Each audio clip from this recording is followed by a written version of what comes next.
सबसे आज आप यहाँ उपस्थिति आप सबकी पाकर मैं अपने आप में गर्वान्वित महसूस कर रहा हूँ कि मैं एक छोटा सा कार्यकर्ता रहा, जिस दल में मैंने 30 वर्ष बिताए, खेतों में डले होकर उस पार्टी का काम किया, फिर रात उन खेतों में गुजारी, उस पार्टी का काम किया। दूसरे जिले में दूसरी विधानसभा में जिस दल में मैंने काम किया, उस दल में जिस गद्दार से, जिस भ्रष्ट व्यक्ति से मैं 25 साल लड़ा, और वो भारतीय जनता पार्टी अपने सिद्धांतों से भटक गई, जो सिद्धांत की बात करती है, और उसको पार्टी में लेकर और क्षण भर में मुझे उसके कहने पर पार्टी से निकाल दिया। ऐसी पार्टी पर धिक्कार है। वह जो आज अटल बिहारी वाजपेयी जी के सिद्धांतों पर चलने वाली पार्टी नहीं रही, आज जो सिंधिया जैसे गद्दारों के सिद्धांत पर चलने वाली पार्टी हो गई। तो जिस मैंने एक न्याय की बात की थी, मैंने किसी का विरोध नहीं किया था। जहां सुर की विधानसभा में लगातार 30 वर्ष से स्थानीय प्रत्याशी की मांग चल रही थी, वही मांग लोगों की जो क्षेत्र की मांग थी उसको उठाने का काम किया था। ना कि मैंने ये कहा था कि मुझे टिकट मिलना चाहिए, कि मुझे टिकट दीजिए। मैंने तो कहा था कि अभी तक सुर की विधानसभा क्षेत्र से आज तक स्थानीय प्रत्याशी विधायक नहीं बना। लेकिन किसी को भी कोई भी पार्टी, मैंने भाजपा नहीं, मैंने तो कांग्रेस और अन्य दल सभी से कहा था कि स्थानीय प्रत्याशी को सुर की विधानसभा से सभी दल टिकट दे, जिससे जब स्थानीय प्रत्याशी को सभी दल टिकट देंगे तो हमारा विधायक भी स्थानीय होगा।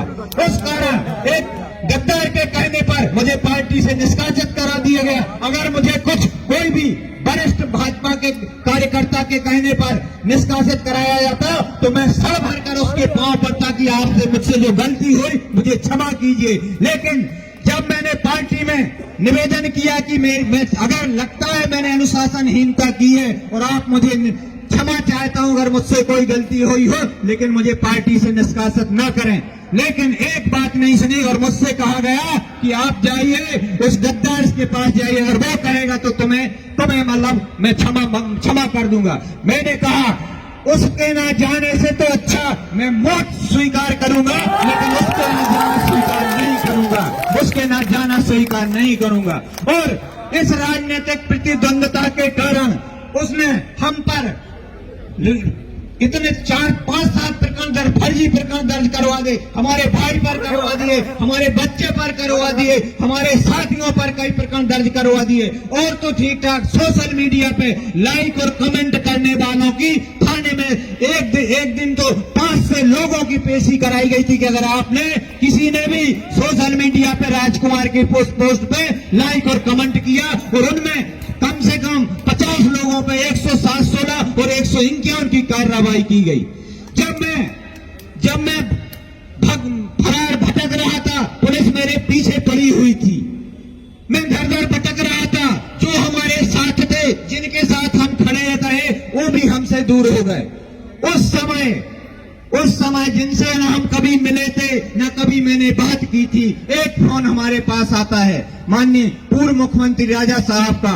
वे राहुल गांधी की यात्रा में थे और उन्होंने हमें फोन कर कहा, राजकुमार चिंता मत करो, हम तुम्हारे साथ हैं, तुम्हें कोई चिंता करने की बात नहीं।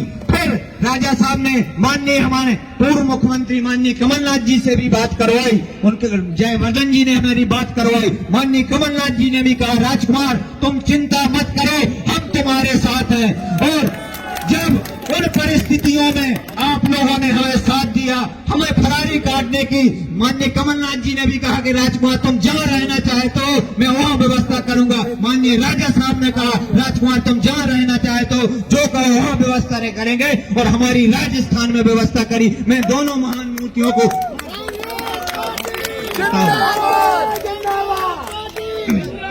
जो दुख की घड़ी में अपने साथ हो अपना, वो जो दुख की घड़ी में अपन से दूर हो पराया, वो कभी अपना हो नहीं सकता। अपने और पराये का तो अपने और पराये का तो अनुमान जब ही होता है जब हम एक उस दुख की घड़ी में पड़ते हैं और उस जब बरतते हैं तो पता चल जाता है कि हमारा कौन है वो पराया कौन है। और मुझे ना तो माननीय कमलनाथ जी ने, माननीय न राजा साहब ने, किसी ने पार्टी में आने की मुझ पर दबाव नहीं डाला, ना मुझसे कहा कि तुम कांग्रेस पार्टी में आइए, तुम कांग्रेस पार्टी ज्वाइन करिए। मैंने स्वयं अपने मन और इच्छा से अपनी इच्छा प्रकट की माननीय कमलनाथ जी के यहाँ, माननीय राजा साहब जी के से और संगठन के माध्यम से उनके तक बात पहुंचाई थी कि मैं आपसे, आपकी पार्टी से, माननीय आप सभी के आचार विचार से, हमारे गांधी जी की विचारधारा से प्रभावित होकर मैं अब आपके दल में पार्टी की सदस्यता लेना चाहता हूं और हमें समय दीजिए, हम आप सब साथियों के साथ आपकी पार्टी में जुड़ना चाहते हैं। ना मैं आज माननीय कमलनाथ जी से कह रहा हूं, माननीय राजा साहब से कह रहा हूं, ना मैं टिकट के लिए आया हूं, ना मुझे टिकट चाहिए, ना मेरी कोई शर्त है। मैं तो सिर्फ गद्दार से लड़ने आया हूं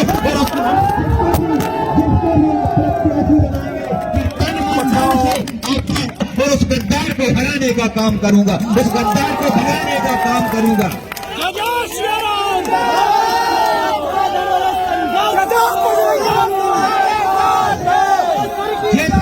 जैसे ही आपने हमें तारीख दी कि राजकुमार तुम्हें इस तारीख को पार्टी की सदस्यता ग्रहण करना हो, मैंने शायद है गिने चुने 10-5 लोगों पे फोन लगाया हो। मैंने यह जानकारी सोशल मीडिया के माध्यम से लोगों को, सोशल मीडिया के माध्यम से कि मैं भाई 10 महीने से संघर्ष कर रहा हूं और संघर्ष करते करते आपके सहयोग रहा और मैं संघर्ष करता रहा, लेकिन अब हमें इस लड़ाई को अंजाम तक पहुंचाने के लिए किसी न किसी संगठन से जुड़ना होगा, जिससे हम इस लड़ाई को अंतिम चरण तक पहुंचा सकें।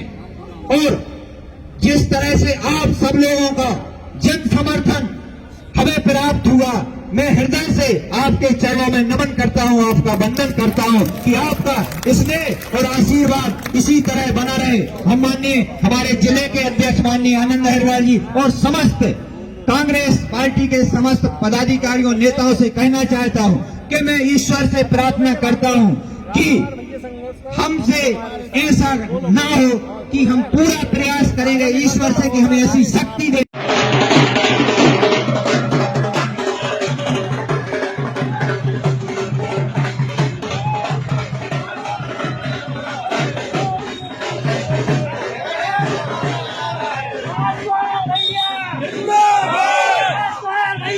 जिंदाबाद